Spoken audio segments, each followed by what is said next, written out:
Treasure hunting weekend, mga ka-TH. Ang kwento naman dito sa pinuntahan naming lugar ay mayroon daw tunnel sa ibabaw ng bundok. At isa pa na nagkaroon ako ng interes na puntahan ito ay dahil merong nakitang isang Japanese couple yun, lalaki at babae na nag-remapping dito sa ibabaw ng bundok.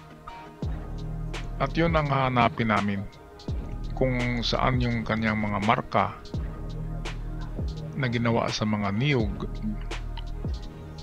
Kasi noong gera ay wala pa yata tong mga niyog na to. Kaya ang mga remarkings ngayon ay nasa mga bagong tubong niyugan. Okay, ang ginawa namin ngayon ay ang buong tuktok ng bundok. Ini-scan namin baka sakaling matamaan yung ibinaon. Pero meron pa ring pero ito. Kasi ang mga bunker ay hindi na yan maaabot pa ng scanners. Karamihan ng mga bunkers ay nasa lalim na 50, 60 meters. Meron akong mapa dito. Ito ay may lalim na 60 meters. Kaya alam ng mga Hapon noon pa man na ang mga scanners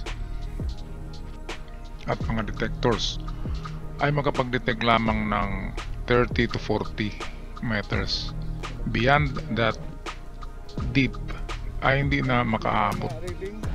Kaya itong ating mga gagamitan, mga scanners, metal detector ay tanging mga giveaway lamang talaga ang tatamaan nito.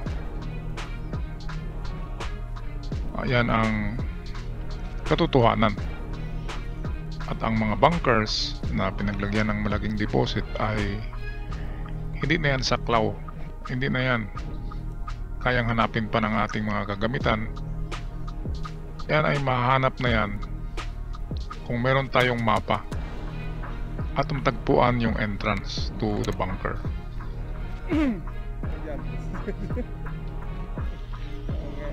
Meron akong narinig na isang magsasaka na nakapasok talaga sa bunker, at ang kanyang napasok ay itong mapa na narito sa akin.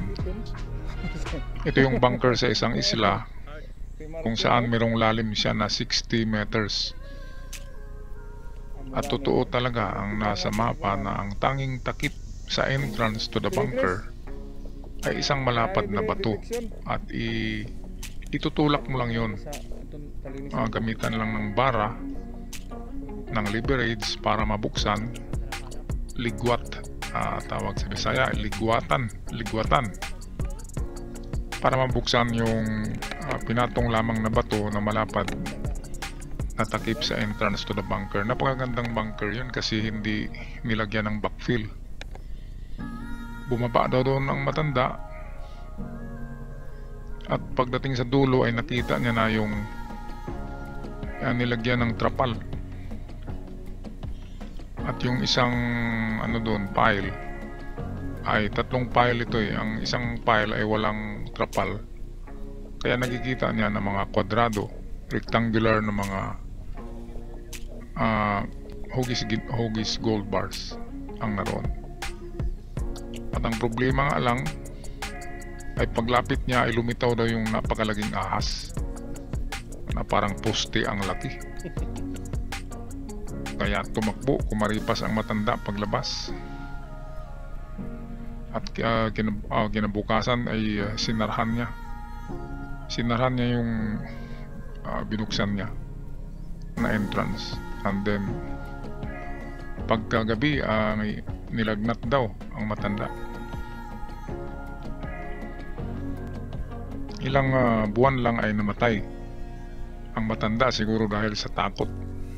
Ngayon ay meron siyang sinabihan isa sa kanyang anak kung saan banda sa bundok natagpuan niya yung entrance to bunker. Kaya napakagandang kwento yan. Kasi live pointer ang nagsasabi at talagang napasok niya. Kaya yun ang sana mangyayari dito, na meron tayong matagpuan na takip sa bunker. Kasi itong ating mga gamit ay hindi makakaabot. Ang mga scanners ngayon ay 40 meters deep lang talaga. Maximum na yon, pero minsan ay hindi aabot sa 40, nasa 30 lamang. Pero maganda na rin ito, maka ano na rin ito ng mga medium deposit. Mga medium deposit lang ang pwedeng mahanap natin sa ganitong mga kagamitan. At swerte nga kung merong giveaway pa na natira ngayon, kasi ang mga giveaway yan ang binabalikan ng mga nag-recover ng mga foreigners. Kaya halos nauubos na ang giveaway. Tanging natitira ay mga medium deposit at mga bunkers. Kaya ito, hinahanap pa rin namin yung mga signs sa niyog. Baka makita tayong mga markers. Scan lang kami dito sa tuktok kung saan may detection ng ating ito na yata yun. Okay, ito na nga yun. Finally, ito yung sinabi ng caretaker dyan sa bundok na ito, na meron siyang nakitang isang Hapon at isang Haponesa, parang mag-asawa, at merong tinatak sa niyog. Nakita niya na merong chisel na hawak. So ito na yun, gawa ito ng chisel.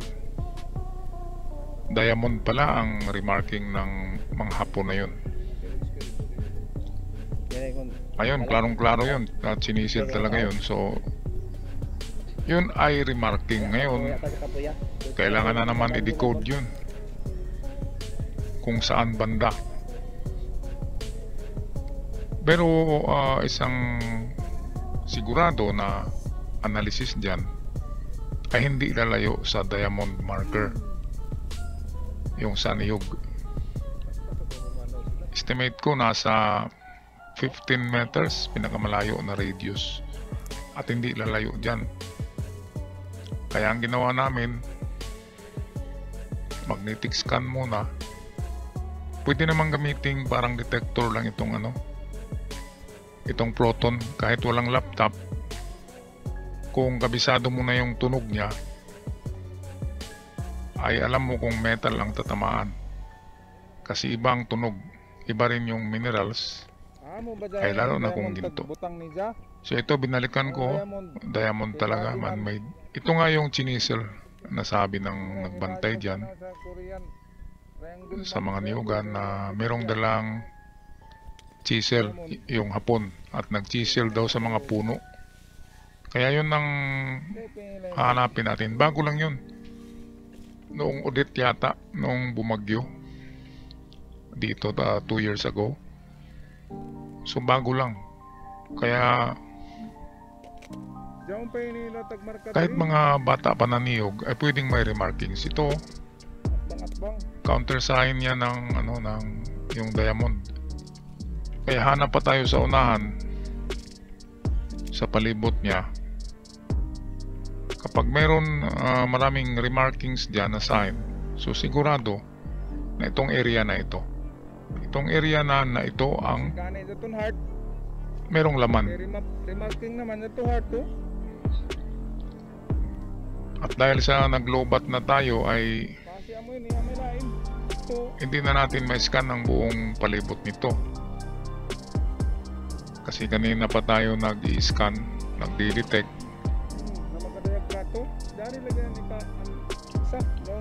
Kaya bigyan natin ito ng isang panahon. Bigyan natin ng magandang time. Babalikan namin to na area itong buwan lang siguro na ito.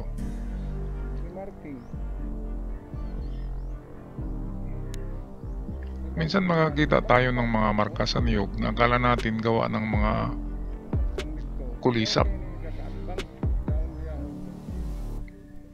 Pero kung ang lugar ay may treasure, ay talagang man-made na mga remarkings yan. Ngayon, magtaka kayo, sinong nagmarka niyan?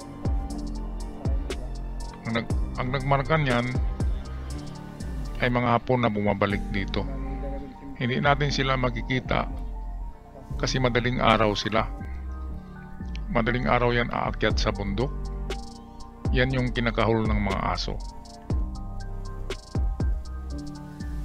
Mayroon nang nakitang mga Hapon dito na ganun ang ginagawa.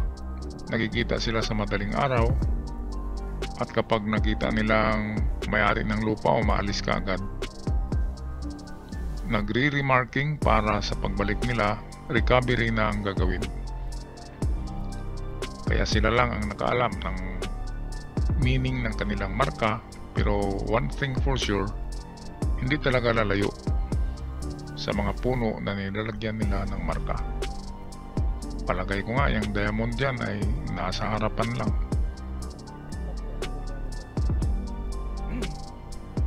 Okay, gagamitan natin to ng dowsing maya maya, kung saan yung pinakamalakas na detection ng dowsing sa lugar na to.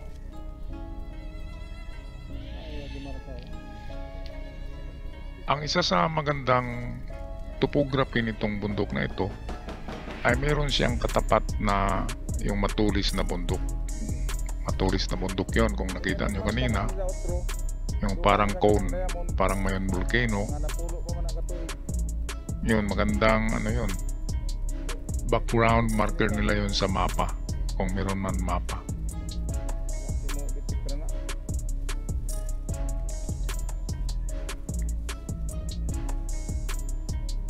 Nakakapagod talaga tong mag-remapping, mag-resorbe ng lugar.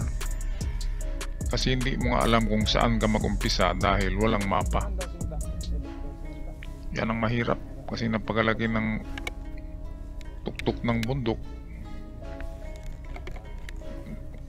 Kahit 500 square meters, ang i-scan mo ay nakakapagod na yan.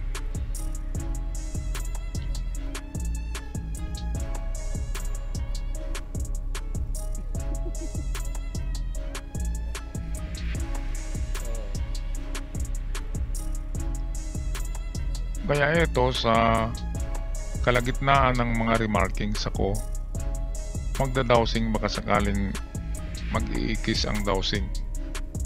At kung mag-iikis, yun naman ang balikan namin para atin muli i-scan ang lugar.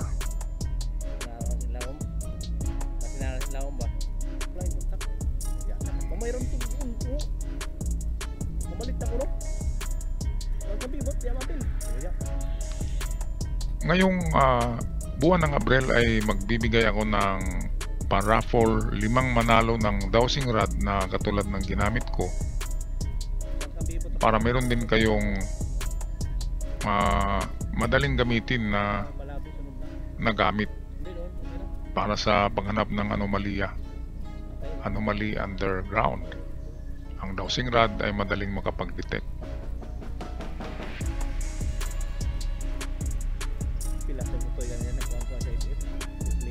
Okay, so meron na akong ispatan dito na area, itong dito sa unahan.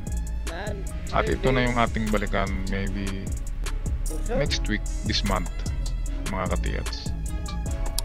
At kami magpaalam na. Maraming salamat sa inyong pagsubaybay sa ating channel. God bless us all at ingat kayong lahat.